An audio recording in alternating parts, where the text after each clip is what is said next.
Have some. Yes, have some. I love anniversary years for Star Wars. I really do. It feels there's so many Star Wars, properties, movies, TV. It feels like every year is some sort of anniversary. But this year coming up 2023, we have the 40th anniversary of Return of the Jedi. Now, if you've been a YHS listener for a long time, we are all on record. I don't think I'm speaking out of turn in saying that it is the definitive best of Star Wars. Like, Return of the Jedi is the best Star Wars movie. You can't really argue it. It's like a scientific fact. But I'm excited about the 40th anniversary. I'm excited for the re-releases. Star Wars Celebration will have... They're not going to re-release it again. They might, actually. We'll get some toys. But, Jake, just thinking about Return of the Jedi, just in general, like, what is it about that movie that kind of speaks to you as a Star Wars fan? It wasn't always my favorite Star Wars movie. And for a long time, I thought Empire Strikes Back was my favorite. But then... I don't know when it was, maybe a couple years ago, I was watching them all, and what turns me is the same thing that turns Darth Vader back into Anakin Skywalker, and it's that whole last confrontation with Luke. That scene is just it's the best thing. Like, Luke being peak Jedi, not wanting to fight his father, and just talking him back into the light side. To me, it's like I cry every time watching that, like listening to him talk about, when he says, "I am a Jedi like my father before me," when he says that to Darth Vader, it's the best thing in any Star Wars movie of all time.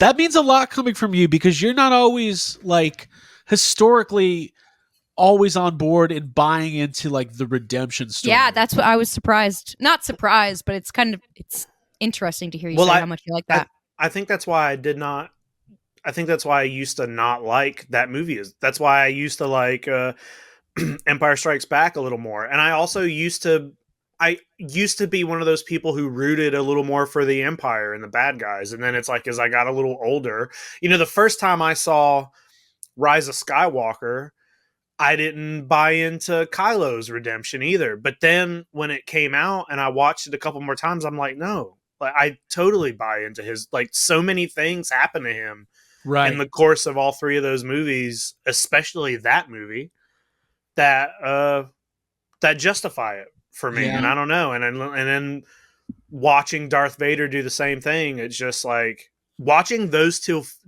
films. Like, I know we're going to talk about the sequel trilogy in kind of a separate segment, but like, you should watch, if you've never done it, you should watch Return of the Jedi and Rise of Skywalker back to back. Because even though there's That's some big issues, yeah. Even though there's some big issues in Rise of Skywalker, it is an interesting watching Kylo and Vader both kind of. Kylo has way more reason to turn back than Vader does. It feels like when you're watching. Right, Vader's is always a little bit like, the serial it's so killer last minute. On death row. Yeah, that's kind of exactly. I accept Jesus again, just in case. Car insurance. Yeah, it's car insurance. Yeah. Wow. Yeah. Darth Vader was calling the general. Mm-hmm. He's going to save some time. Abby, Return of the Jedi. Yeah. Now I have that song in my head. What song? Call 1-800. I don't know. It's about the general and save some time. You don't have it in your head. You don't even know it. I wish I had it. Wish I had the general insurance. My feelings about Return of the Jedi, it's the movie that was released closest to our actual birth dates, like, of the Star Wars movies. That's true. So yeah. For me growing up, it was the one that I actually saw on TV, like with friends one Easter, and it was like nothing I'd ever seen. And the Ewoks and in Leia's relationship with the Ewoks, and once she lands, and like the greenery and all that stuff was something that I had never associated with Star Wars before. Like, the things that I knew about it as a kid was like, oh, it's space, it's cold. So when I saw that movie, I was like, oh, I just love this. I love all the little creatures. This is like right up my alley. And then, so I have that nostalgic tie to it for those reasons. But then as an adult, it's the most rewatchable. Like, it's got enough of the original recipe Star Wars stuff.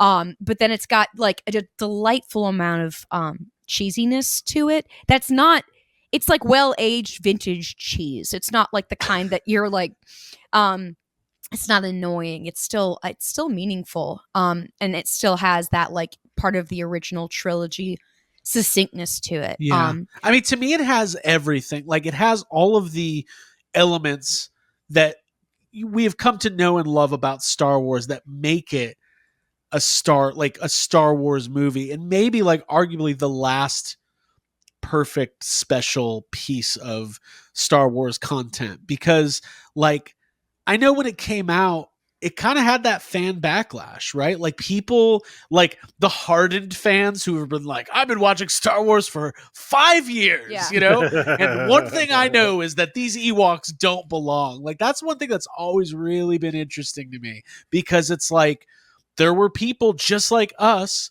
when we saw like Last Jedi, and there was like, you know, this whole Canto Bite thing. That ain't what Finn would actually be doing. I know, right? But that existed back in 1983.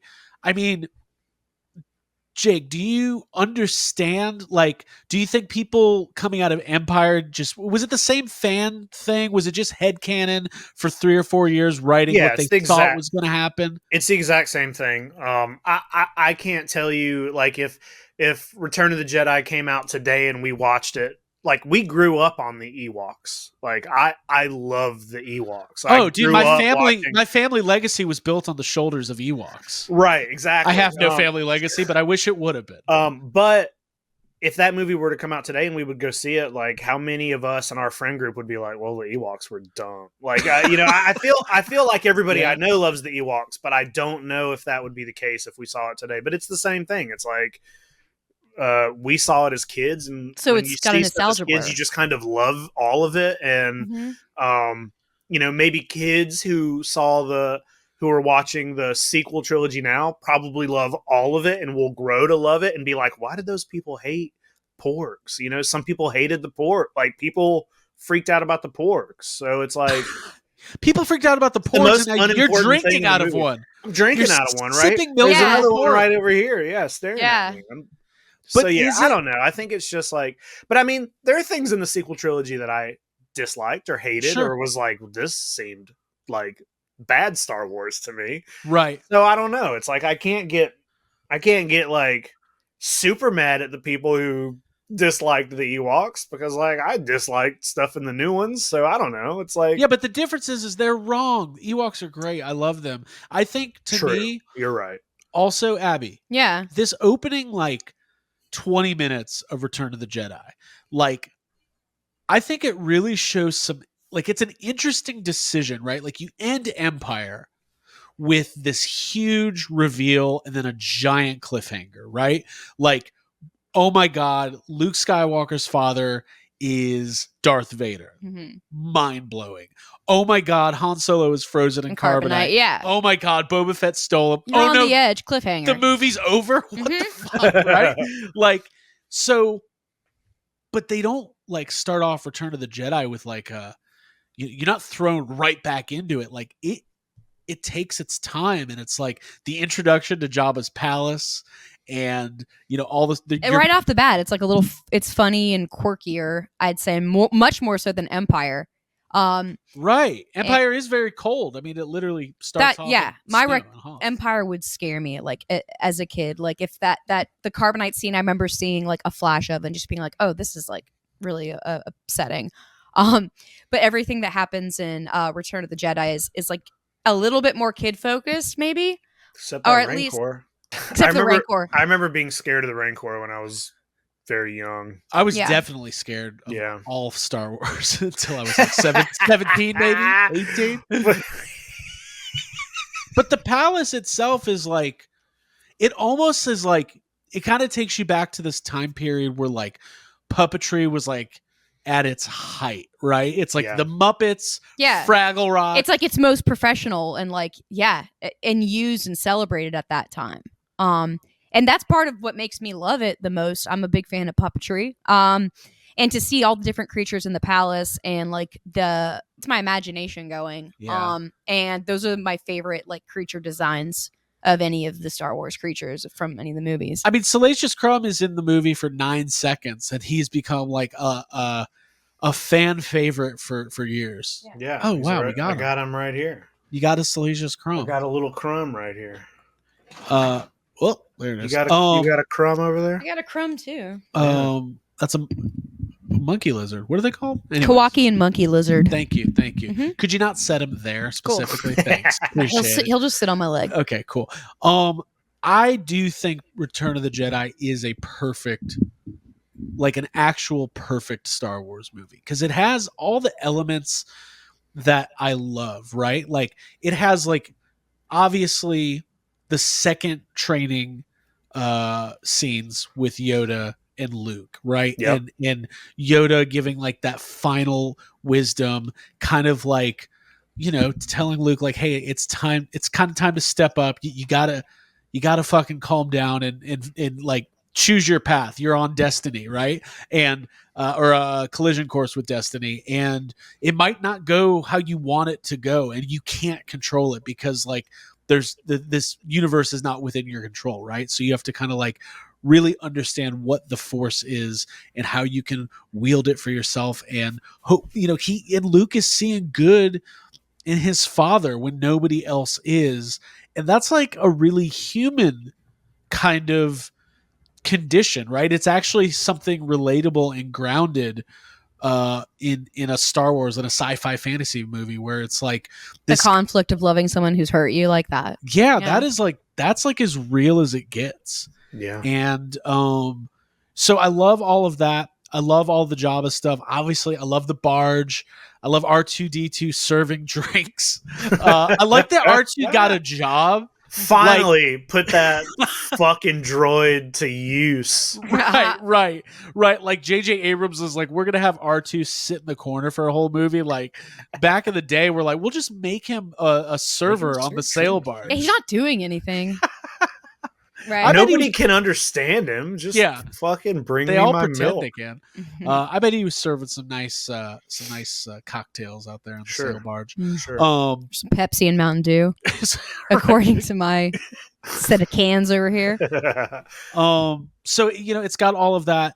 Obviously, the revelation of Luke and Leia. Yeah, that moment and like the way it's set up, the shot itself, I think is really pretty. And I like that family, like that's the stuff that really drives me to like Star Wars, is the family drama. And so having that kind of reveal where it's like, it puts to rest any of the romance questions, and then moves, kind of like solidifies the two of them. And then it solidifies Leia and Han together too, because it's like, all right, well, that's over. That's one of my absolute favorite Han Solo moments in all of Star Wars, is when he comes out and he's like, "Oh, but you can tell Luke can't." She's like, "Shut." Yeah, so Han's dumb. got the funniest shit in Return of the Jedi. He's got some really good moments. I mean, obviously, when Han comes out of the carbonite, and he's blind, and he's got so many funny lines. Like the when he's like shivering, he's like, "Jedi Knight, I'm out for 10 minutes. Everyone's got delusions of grandeur," whatever he says. Yeah. So, to me, like, and then, like, you kind of forget, and this is one, like, when people will criticize, like, the sequel trilogy, they're like, "Oh, Snoke's in it for, like, 10 minutes." Like, the Emperor really doesn't come into play until Return of the Jedi. Like, right. We see him for, like, 9 seconds in Empire. Yeah. And then, like, but, I think the Emperor is, like, one of the coolest characters in Star Wars, personally. Sure. He's scary. He's scary, and it's the fact that you don't really know anything about him, and he's just this weird, looming, laughing thing in the corner of the room, telling Darth. Yeah. I always thought it was the fact that he's telling Darth Vader what to do, because, like, when you're a kid, I remember thinking, like, well, Darth Vader is the ultimate bad guy, but then you're watching Star Wars, and I'm like, oh, but this guy's telling Darth Vader what to do. Yeah. Mm-hmm. Yeah, you can't even, as a kid, you're like, I can't believe the boss has a boss. This is crazy. Is this what life is going to be like? Yeah, and he's shrouded. And he's got a scary voice.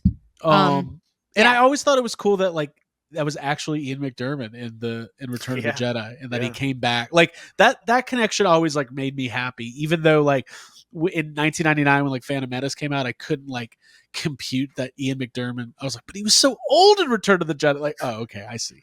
He was using makeup. He was not born. Well, you may not know, Craig, is a lot of movies use makeup, special effects and prosthetics. Yeah. Interesting. Okay, even in Star Wars. Yeah, even in Star Wars. Oh wow. Okay. Do I? Yes, have some.